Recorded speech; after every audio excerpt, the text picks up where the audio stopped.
Assalamualaikum warahmatullahi wabarakatuh. Anak-anak, kita membahas tentang statistik, yaitu tentang ukuran tendensi sentral, min, median, dan modus. Kita awali dengan membahas tugas yang lalu. Bismillah. Suatu perusahaan taksi memasang tarif seperti grafik berikut ini.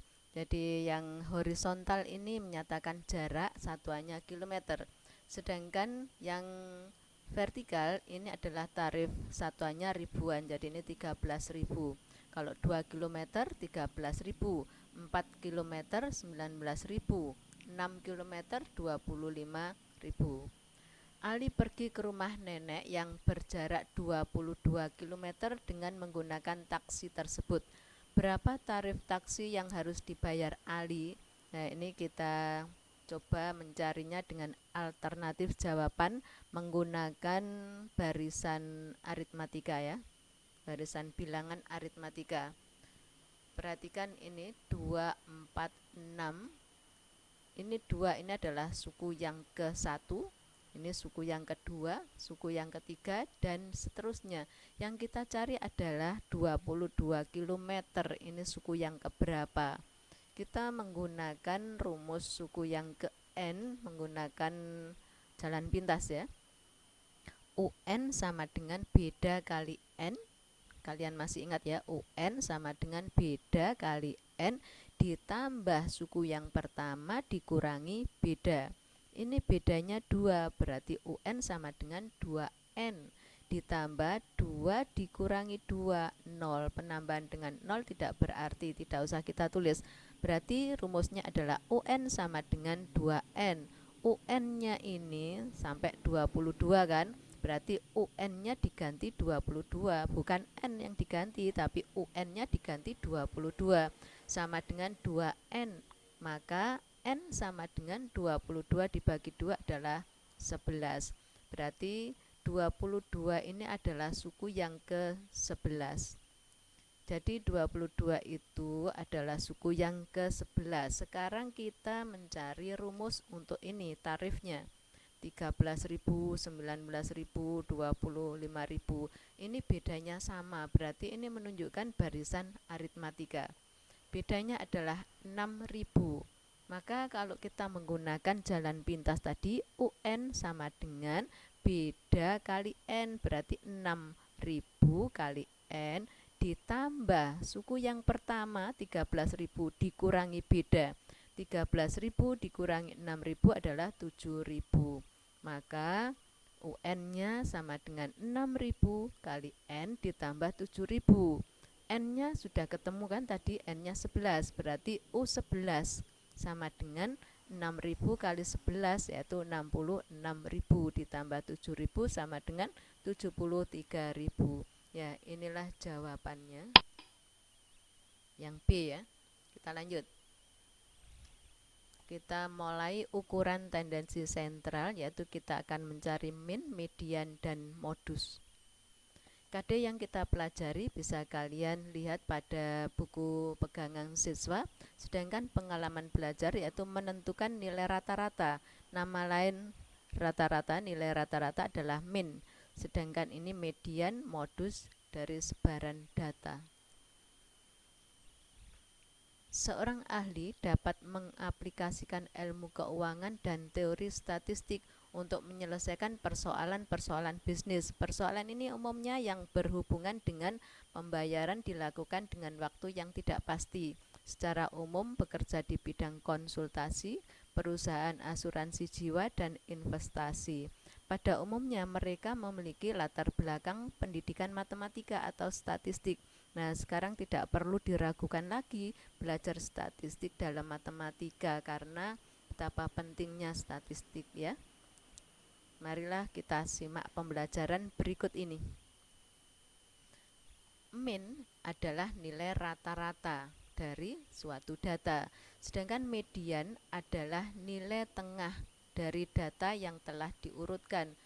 Median ini dilambangkan dengan M besar E kecil, jadi ME ya. Modus adalah nilai yang paling sering muncul dilambangkan dengan MO, M besar O kecil. Jadi Istilah-istilah ini kalian harus tahu terlebih dahulu, min, median, modus ya. Contoh, untuk min atau nilai rata-rata. Min adalah jumlah data dibagi banyaknya data, bukan jumlah data ya, ini banyaknya data. Jumlah data dibagi banyaknya data. Tentukanlah min dari data sebagai berikut. Ini lebih enaknya, lebih mudah kalau data diurutkan. Jadi ini data kalian urutkan dulu. Sebenarnya tidak diurutkan juga tidak apa-apa, tapi sulit dan lama ya. Kalau sudah diurutkan, nah ini kita jumlahkan semuanya. 3-nya ada 4, berarti 4 kali 3. 5-nya ada 4, berarti 4 kali 5. 6-nya ada 2, 2 kali 6. 8-nya ada 3, berarti 3 kali 8. Dibagi, ini ada berapa data? Mulai dari sini 1, 2, 3, 4, 5, 6, 7, 8, 9, 10, 11, 12, 13. Berarti dibagi 13. Kalau kita hitung hasilnya adalah 5,2. Inilah yang dinamakan min atau nilai rata-rata ya. Ini kalau datanya tunggal berjajar seperti ini. Bagaimana kalau datanya dalam bentuk tabel? Min adalah, ini dibaca sigma anak, min sama dengan sigma fx. Jadi jumlah dari fx. Fx itu adalah frekuensi kali nilai. Sedangkan ini sigma f berarti jumlah dari frekuensinya, ini ada 36. Fx, perhatikan frekuensinya 12. Kalau nilainya 5, ini ada 12, berarti 12 kali 5. Nilai 6 ini ada 3, berarti 3 kali 6. Nilai 8 ada 16, berarti 8 kali 16 atau 16 kali 8. Nilai 9 ada 5, berarti 5 kali 9. Dibagi jumlah frekuensi ini yaitu 36. Maka kalau kita hitung hasilnya 6,97. Paham ya? Oke, kita lanjutkan.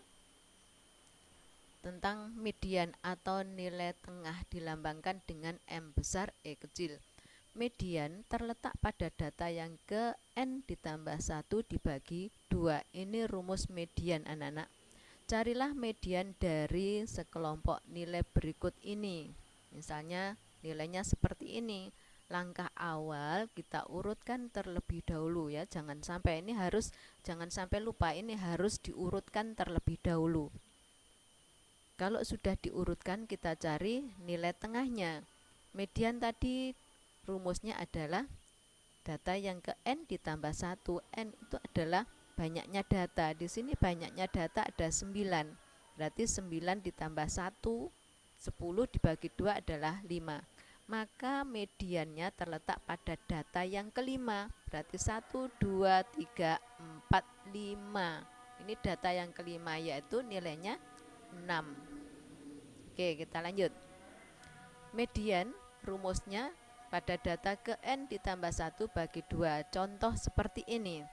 Kalau tadi datanya data ganjil, sekarang datanya data genap. Bagaimana kalau datanya genap? Median terletak pada data yang ke, ini semuanya kan ada 8, berarti 8 tambah 1 dibagi 2, yaitu 9 bagi 2, 4,5. Pada data yang ke 4,5, itulah letak median. 4,5 di sini. 1, 2, 3, 4. 4,5 berarti di tengah-tengah ini antara 6 dan 7. Maka mediannya adalah 6 ditambah 7 dibagi 2, yaitu 6,5. Ya, jangan lupa diurutkan dulu ya anak-anak. Lanjut. Contoh dalam bentuk tabel. Median terletak pada data yang ke N ditambah 1 dibagi 2. Rumusnya tetap sama. Mediannya terletak pada data yang ke N. N-nya ditambah. N-nya berapa? N-nya adalah 19 ini. N itu jumlah frekuensi ya. 19 tambah 1, 20 bagi 2 adalah 10. Jadi mediannya terletak pada data yang ke-10. Data yang ke-10, perhatikan. 5 ini ada 4, berarti 5 ini data yang ke 1 sampai 4 kan, 5, 5, 5, 5, ada 4, berarti 5 ini terletak pada data ke 1 sampai ke 4. Kemudian dilanjutkan 6 ini ada 3, maka 6 ini terletak pada data yang ke-5 sampai yang ke-7. 7 ini data yang ke-8 sampai ke-12. 8 ini data yang ke lanjutannya nih ke-13 sampai ke-16. 9 data ke-17 sampai ke-18. Kemudian 10 ini data yang ke-19. Data yang ke-10 di mana tadi letaknya? Ini data yang ke-6 sampai ke-7. Kemudian ini data yang ke-8 sampai 12. Berarti di sini kan letaknya data yang ke-10, yaitu nilainya 7. Ya, inilah jawabannya untuk median dalam bentuk tabel ya. Kita lanjut. Median terletak pada data ke N ditambah 1 dibagi 2. Kalau tadi frekuensinya adalah ganjil, datanya data ganjil. Bagaimana kalau datanya genap seperti ini? N-nya genap ya. Median terletak pada data yang ke-24 ditambah 1. Asalnya ini kan N-nya 24. Dibagi 2 sama dengan 12,5. Kita cari data yang ke-12 setengah. 5 tadi yaitu data ke-1 sampai ke-4. Kemudian 6 data ke-5 sampai ke-7. 7 ini data ke-8 sampai ke-12. 8 ini data yang ke lanjutannya ini 13 sampai ke-16.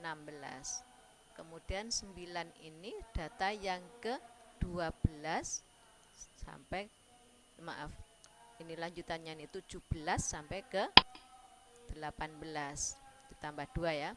10 data yang ke lanjutannya ini 19 sampai ke 24. Jadi mediannya terletak pada data antara data ke-12 dan 13. Kita cari data ke-12 ini kan 7 kan. Kemudian data yang ke-13 8 ini data yang ke-13 sampai ke-16. Berarti di antara ini ya di sini. Berarti mediannya adalah 7 ditambah 8 dibagi 2. 7,5. Ya, inilah mediannya ya, nilai tengahnya. Jadi ini tidak usah ditulis 5, 5, 5, 5 dan seterusnya, itu terlalu panjang ya. Jadi rumusnya seperti ini. Modus sekarang. Nilai yang paling sering muncul dilambangkan dengan M besar O kecil. Contoh, tentukanlah modus dari sekelompok nilai berikut. Langkah awal, data diurutkan terlebih dahulu seperti ini. Kalau sudah urut, kita cari yang sering muncul berapa kali nih. 3 1 kali, 4 2 kali, 5 1 kali, 6 1 kali, 7 3 kali, 8 1 kali. Yang paling sering muncul adalah ini 7. Berarti modusnya adalah 7. Paham ya anak-anak? Contoh lagi, kalau dalam bentuk tabel seperti ini. Frekuensi yang terbanyak, yang tertinggi adalah 16. Jadi modusnya bukan 16, tapi modusnya adalah ini 8. Ya, saya kira sudah cukup jelas anak-anak. Ini ada tugas, segera dikerjakan dan segera kirim pekerjaan kalian. Terima kasih atas perhatian kalian. Saya harapkan kalian tetap semangat dan jaga kesehatan kalian masing-masing. Wassalamualaikum warahmatullahi wabarakatuh.